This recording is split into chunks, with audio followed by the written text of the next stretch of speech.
여러분 안녕하십니까. 여수 MBC 뉴스투데이입니다. 순천대 총장 선거에 출마한 7명의 후보들이 어제 합동연설회와 공개 토론회를 통해 표심 잡기에 박차를 가했습니다. 변화와 혁신을 강조하며 다양한 공약을 내세웠지만 일부 아쉬웠다는 반응도 나왔습니다. 7명의 후보들은 한 목소리로 변화와 혁신을 외쳤습니다. 학령 인구 감소와 강도 높은 구조개혁 요구 등에 대응하기 위해 특성화 학과 육성과 산학협력 강화, 외국인 학생 유치 확대 등을 주요 공약으로 내세웠습니다.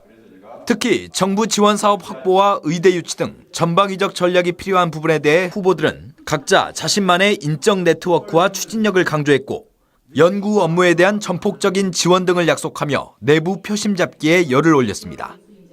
하지만 이런 수많은 공약들 가운데 정작 학생들을 위한 내용은 찾아보기 힘들었다는 아쉬운 목소리도 적지 않았습니다.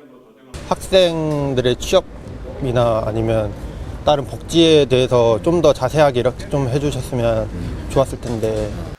투표 당일인 다음 달 10일에는 전체 유권자들을 대상으로 두 번째 합동연설회가 진행됩니다. 대학 외부위원들의 표심이 현장에서 결정될 가능성이 큰 만큼 이번보다는 더 열띤 경쟁이 예상됩니다. 한편 116개 기관을 대상으로 진행된 1차 학위위원 추천 접수율은 60%에 그친 것으로 나타났습니다. 내일 정도 서류 정리해서 모레 다시 한번 재발송을 하려고 예정하고 있습니다. 그래서 5월 말까지 접수를 2차로 최종적으로 받으려고 생각하고 있습니다. 후보들은 한 표라도 더 받기 위해 추천관리위원회는 참여율을 높이기 위해 순천대 총장 선거를 둘러싼 대학 내부의 젠걸음이 계속되고 있습니다. MBC 뉴스 문형철입니다. 앞서 보신 것처럼 7명의 후보들은 각자 대학 발전을 위한 다양한 공약과 정책을 발표하며 자신이 적임자라고 목소리를 높였습니다. 후보자들의 주요 발언 영상으로 모았습니다. 및 창작 활동의 지원을 강화하고 우수 연구 인력을 확보하고 최상의 연구 환경을 조성함으로써 우리가 추구하고자 하는 지역 특화의 연구와 융합 연구 분야를 육성을 하겠습니다. 구성원의 인권보호를 위한 대학인권위원회를 구성 가동하겠습니다. 그리고 대학 총장제를 도입 운영함으로써 우리 대학을 글로벌하게 성장시키겠습니다. 뿐만 아니라 대학 행정의 투명성을 위한 총체적인 윤리체제를 재정립해서 대학 교육 개선을 위해서 예산의 대폭적인 확충 등 4개 분야의 12개 사업을 담았습니다. 앞으로 예산 편성 우선순위는 대학 교육의 질적 개선에 두어서 교육의 품질 향상을 도모하는 정책을 추진하겠습니다. 기술 지주회사 설립을 구체적으로 추진하겠습니다. 제가 가진 기술부터 모범적으로 지원시켜서 확보된 재정은 학생 복지시설, 교육 연구비, 교수 연구비 증대, 교직원 처우 개선 등의 융통성 있게 거주와 생활교육을 결합한 저임교육을 통해서 반드시 우수인재 양성을 하도록 하겠습니다. 활용 가능한 모든 자원을 통해서 명예교수 입학 사정관, 명예입시 홍보대사를 위촉을 통해서 우수 입학 자원을 확보하도록 교과대학 유치 지원단은 서울 사무소를 개소하도록 하겠습니다. 그리고 부총장제를 신설하겠습니다. 교원의 업무를 총체적으로 담당할 수 있는 부총장이 필요한 시대적인 상황이라고 생각을 하고 있습니다. 중앙정보 협력사무소를 설치하겠습니다. 많은 국책사업 연구과제 따오도록 하겠습니다. 지자체가 산업협력을 계획을 수립하는 단계에서부터 지원하고 그를 통해서 많은 지자체 사업을 적극적으로 수주해내겠습니다. 여수에서 가장 큰 원수 관로가 파손되면서 일부 세대 수돗물에서 이물질이 섞여 나오고 있습니다. 여수시에 따르면 지난 16일 남수 가압장과 둔덕 정수장 사이에 관로를 교체하던 도중 정수장에 원수를 공급하는 관로가 파손됐으며 복구를 위해 단수한 뒤 다시 공급하는 과정에서 상수도관에 있던 이물질이 수돗물에 섞여 나오고 있는 것으로 확인됐습니다. 여수시 관계자는 둔덕동과 돌산읍, 국동 등의 일부 세대에서 탁수가 나오고 있으며 어제 오후 파손된 원수관 복구를 끝냈지만 상수관로 내부가 안정화될 때까지 이물질이 계속 나올 수 있다고 밝혔습니다. 오토바이와 시내버스가 정면 충돌해 2명이 숨졌습니다. 어제 저녁 7시 50분쯤 여수시 소라면의 한 삼거리에서 82살 박모 씨가 운전하던 오토바이가 시내버스와 정면으로 충돌하면서 박 씨와 박 씨의 부인이 크게 다쳐 병원으로 옮겨졌지만 숨졌습니다. 경찰은 직진하던 오토바이와 좌회전하던 시내버스가 충돌한 것으로 보고 정확한 사고 경위를 조사하고 있습니다. 어제 여수에서 대규모 화학물질 유출 사고를 가정한 훈련이 실시됐습니다. 하지만 정작 인근 주민들은 어디에 어떤 화학물질이 있는지 정확히 모르는 상황입니다. 권남기 기자입니다. 끊임없이 쏟아지는 물줄기 아래로 쓰러져 있는 작업자들이 보입니다. 배관이 파손되면서 염산 100톤이 유출된 상황을 가정한 화학사고 대응 현장 훈련. 방제복을 입은 인명구조 요원이 투입되고 군용 제독차까지 동원돼 방제가 이뤄집니다.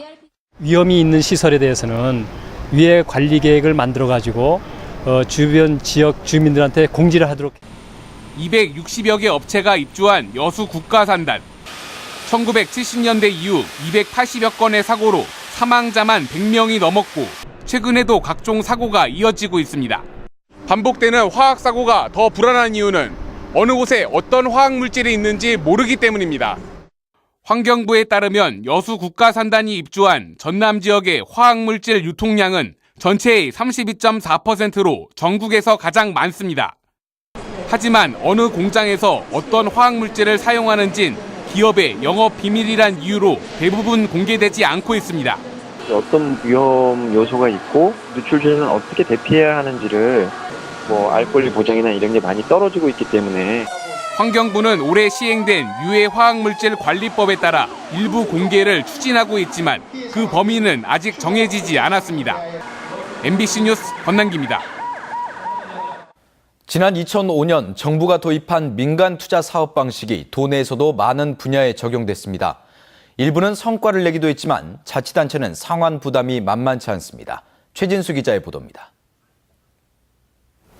지난 2011년 전까지 직원 임금 체불만 15억 원이 넘었던 강진의료원. 날마다 노조 파업이 이어지고 노사 갈등으로 존폐 위기까지 우려됐습니다. 강진의료원은 전남도에 400억 원에 이르는 민간 투자를 통해 120병상을 180병상으로 늘리고 산부인과를 신설하는 등 시설과 진료 과목을 확대했습니다. 그 결과 2010년 58억 원을 밑돈 수입이 지난해 140억 원으로 2.5배가량 올랐고 진료 인원도 7만 명에서 12만 7천 명으로 급증했습니다. 이제 그 후로 11년 비텔 사업 이후입니다. 그 후로 현재까지는 체불이 많이 감소하고 지금 한 5억 정도 지금 잔액이 남아 있습니다. 강진군도 460억 원의 민간 투자 예산으로 문화복지종합타운을 지어 각종 행사와 공연, 영화 상연 등으로 활용하면서 주민들의 문화생활을 크게 높였습니다. 그러나 강진군은 20년 동안 해마다 평균 군비만 30억 원가량을 갚아야 하고 4%가량의 지표금리와 1.2%의 가산금리 등 높은 이자를 내게 돼 있습니다. 최초 지표금리 기준은 2016년 3월 31일까지이고 그리고 2016년 3월 27일부터 3월 31일까지 5일간의 기간을 평균해서 2016년 4월 1일자 지표금리가 변경을 하게 됩니다. 전라남도도 900억 원 가까운 상환금 가운데 국비와 의료원 부담을 빼고 20년 동안 매년 15억 원가량을 갚게 돼 있습니다.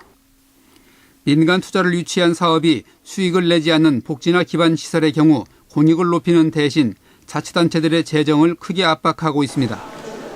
MBC 뉴스 최진수입니다. 지난해 폭락했던 배추값이 올해는 크게 오르면서 서민들은 김치 담그기가 부담스러울 정도입니다. 감자칩의 선풍적인 인기 덕분에 수요가 증가한 감자도 귀한 대접을 받고 있습니다. 박수인 기자의 보도입니다.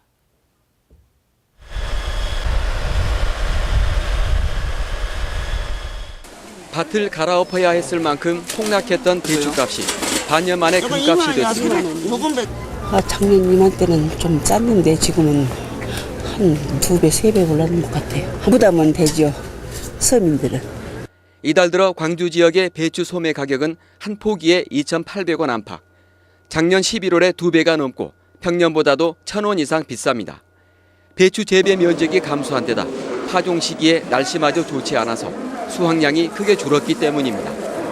예년에 너무 폭락 현상이 일어나니까 재배 면적이 많이 줄었습니다. 이래가지고 지금 현재 양 재배 면적이 예년에 비해서 엄청 적기 때문에 지금 이런 현상이 일어나고 있습니다. 농협 광주 곰판장은 봄 배추가 본격 출하되는 다음 달 10일쯤에 가격이 진정될 것으로 내다봤습니다. 배추와 함께 지난해 가격이 크게 떨어졌던 다른 과철류도 전반적으로 평년 수준의 값을 받고 있습니다. 그중 감자값 상승세가 두드러집니다. 제과업계의 감자칩 인기몰이 덕분에 수요가 급증해 작년보다 가격이 2배 가까이 올랐습니다. 예전에 이제 우리가 20kg 기준 했을 때 하우스 감자가 3만에서 3만 5천 되는데 올해는 5만에서 6만 원 지금 거래되고 있습니다. 곧 있으면 노지 감자 출하가 시작되지만 작년보다 생산량이 줄어들 것으로 예상돼 당분간은 귀한 대접을 받을 것으로 보입니다.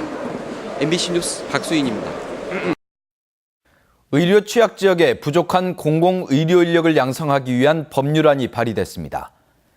새누리당 이정현 의원은 공공의료 인력을 양성하기 위한 국립보건의료대학과 관련 대학병원 설립을 골자로 한 법률안을 대표 발의했다고 밝혔습니다. 해당 법률안에는 시도별로 의료 취약지 규모 등을 고려해 일정 수의 인력을 선발하고 의사면허 취득 후 공공의료기관에서 10년 동안 복무한다는 내용이 담겨 있습니다.